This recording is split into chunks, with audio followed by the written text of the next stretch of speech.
Netflix पे कम से कम 5 web series release होती है हर हफ्ते, जिनमें से कम 3 वेब सीरीज हिंदी में डब होती है। इस हिंदी डब वेब सीरीज के बड़े से समंदर में हमारे टाइप की कौन सी है? हर वेब सीरीज को अपने पॉजिटिव और नेगेटिव पॉइंट से 30 सेकंड से 60 सेकंड्स का टाइम मिलेगा अपने आप को प्रूव करने के लिए क्या वो आपकी टाइप की है या नहीं, और क्या हम हमारे फैमिली के साथ देख सकते हैं या नहीं। तो चलिए अभी का रिव्यू हम करेंगे top 7 Netflix Hindi dub web series part 8। Wife के डेथ के पीछे एक गहरा राज छुपा है और अपना हीरो इस राज को ढूंढते ढूंढते एक ऐसे डार्क सीक्रेट में घुसते चले जाता है जिसे उसे किसी भी हाल में एक्सपोज करके अपना रिवेंज लेना है। 2 पॉजिटिव और 2 नेगेटिव पॉइंट के साथ फुल ऑन थ्रिलर हाल ही में रिलीज हुई हिट एंड रन। स्टार्टिंग से ही आपको क्लियर कर दूं, सीरीज स्लो है उनके लिए बिल्कुल नहीं जिन्हें फटाफट ट्विस्ट एंड टर्न क्लाइमैक्स पसंद हो। स्लो पेस की वजह से अगर आपका लिंक टूट गया तो आपको स्टोरी बिल्कुल समझ नहीं आएगी। लेकिन न्यूयॉर्क से इजराइल जो स्टोरी घूमती रहती है, मुझे जेसन बॉर्न मूवी सीरीज की याद आ गई। लेकिन वो 2-2 घंटे की मूवी थी, 9 एपिसोड्स 40 से 50 minutes each. For the web series के सभी फैंस के लिए जिन्हें एक एंगेजिंग और एक्शन थ्रिलर पसंद हो और नार्कोस जैसी वेब सीरीज पसंद, आपको थोड़े एक्सपेक्टेशंस कम रखने होंगे स्लो पेस की वजह से। सीरीज में कुछ जगहों पे एडल्ट सीन्स और बहुत ज्यादा वायलेंस भी है। पैरेलल कहानी एक साथ चलते हुए सीरीज आपको एंड तक एंगेज करके जरूर रखेगी। इस्तांबुल की जमीन में छुपा है एक डार्क सीक्रेट, एक ऐसी गुफा जिसका राज जुड़ा है अतिये की पेंटिंग और उसकी लाइफ से। एक ऐसी टर्किश फैंटेसी ड्रामा जो आपसे थोड़ा टाइम जरूर मांगेगी, लेकिन आपको हर एक एपिसोड के एक मिस्ट्री को अनफोल्ड करके पूरी तरह सेटिस्फाई करेगी। 2 पॉजिटिव और 2 नेगेटिव पॉइंट के साथ 3 सीजन्स द गिफ्ट। हर राज बाहर आने का मौका ढूंढता रहता है। सीरीज की सिनेमेटोग्राफी जो स्टोरी टेलिंग में इन्होंने यूज की है बहुत ही ब्यूटीफुल है। जो थोड़े बहुत ग्राफिक्स यूज किए वो बिलीवेबल लगते हैं। कहानी बहुत ही सिंपल और एकदम स्मूथ तरीके से चलती है। अगर आपको माइथोलॉजी या आर्कियोलॉजी में इंटरेस्ट है तो ये आर्टिस्टिक वेब सीरीज आपको जरूर हुक करके रखेगी। नेगेटिव की अगर बात करें तो सीजन 2 और 3 फर्स्ट सीजन में इतना हाई लेवल सेट कर दिया है, आगे के सीजन किसी भी एंगल से जस्टिस नहीं देते। थर्ड सीजन तो पूरी तरह जबरदस्ती बनाया हुआ लगता है। बहुत ही अच्छी हिंदी डबिंग। फर्स्ट सीजन तो मैं आपको 100% रेकमेंड करूंगा। सीरीज में मुझे कुछ एक्सट्रीम वायलेंस या डिस्टर्बिंग सीन्स नहीं दिखे। सेक्सुअल सीन स्टार्ट होने के पहले ही कट हो जाता है, इसलिए आप इसे फैमिली के साथ जरूर देख सकते हैं। निक ब्रूअर को किडनैप करके एक वीडियो ऑनलाइन अपलोड किया है, जिस वीडियो के 5 मिलियन होते ही वो मर जाएगा। पूरी फैमिली, शहर के डिटेक्टिव सब पीछे लग गए हैं इसके पीछे छुपे डार्क सीक्रेट को जानने के लिए। क्या निक इनोसेंट है या गिल्टी, ये सवाल आपके दिमाग में घूमता रहेगा, जो काफी है इस मिनी सीरीज को आपको एक बार में ही खत्म करने के लिए।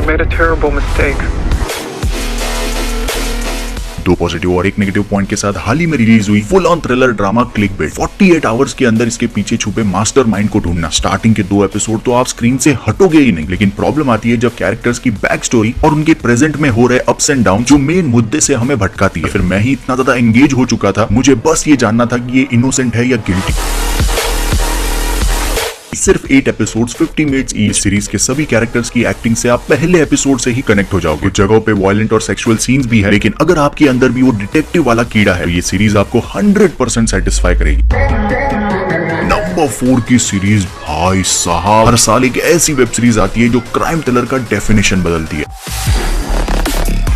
शहर के अलग अलग कोने में ब्रूटल मर्डर हो रहे हैं, किसी का हाथ गायब है तो किसी का पैर। ये मर्डर अपने सिग्नेचर की तौर छोटा सा चेस्टनट मैन छोड़ के जाता है क्राइम सीन। पहले केस में पहला हाथ करा और अब दूसरे केस में दूसरा हाथ। और वहां से शुरू होती है एक ऐसी मिस्ट्री जो आपको बिना बोर किए एंड में आते आते पूरी तरह शॉक और सरप्राइज कर देगी। 2 पॉजिटिव और 1 नेगेटिव पॉइंट के साथ हाल ही में हिंदी में डब हुई द चेस्टनट मैन, स्पेशली उनके लिए जो बहुत सारी डिटेक्टिव और क्राइम इन्वेस्टिगेशन देखते हैं। आपके दिमाग में जितने भी सवाल है सीरीज आपको बताने से पहले आप ढूंढना शुरू कर देते हो।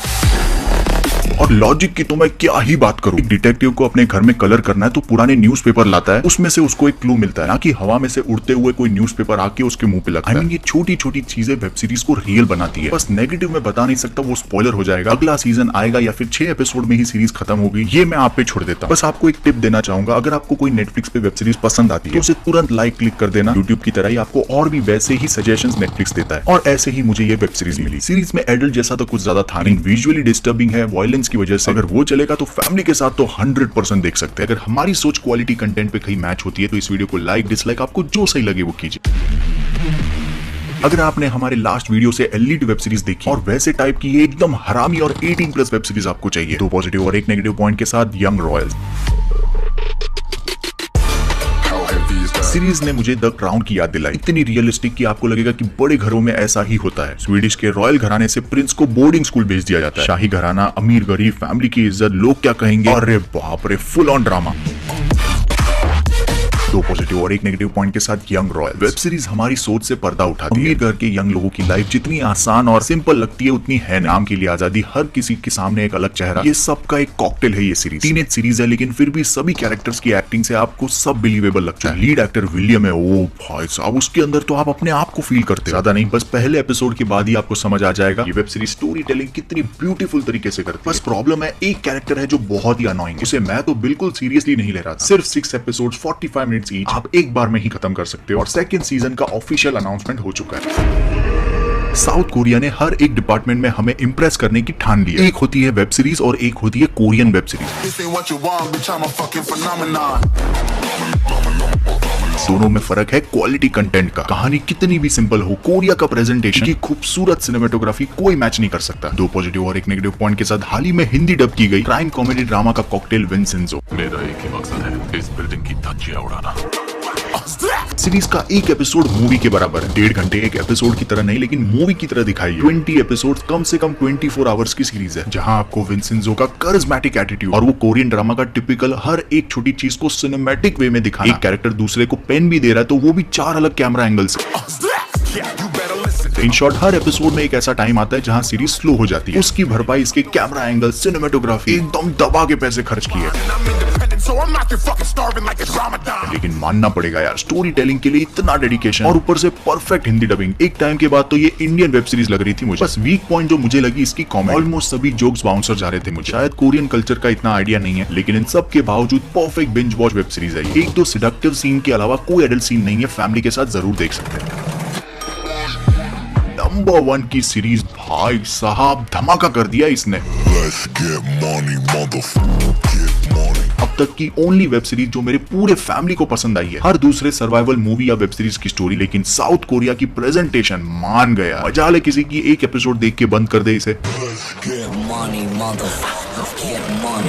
बस एक जगह पे टॉयलेट में सेक्सुअल सीन्स है, उसके अलावा ब्रूटल वायलेंस और full on non stop. Her episode पे एक नया गेम, कोई दूसरा मौका नहीं, एक गलती और आदमी खत्म। 2021 में पूरी दुनिया में सबसे ज्यादा पॉपुलर जबरदस्त Hindi dubbing survival drama squid game. Squid game में आपका कौन सा फेवरेट गेम था, हमें कमेंट में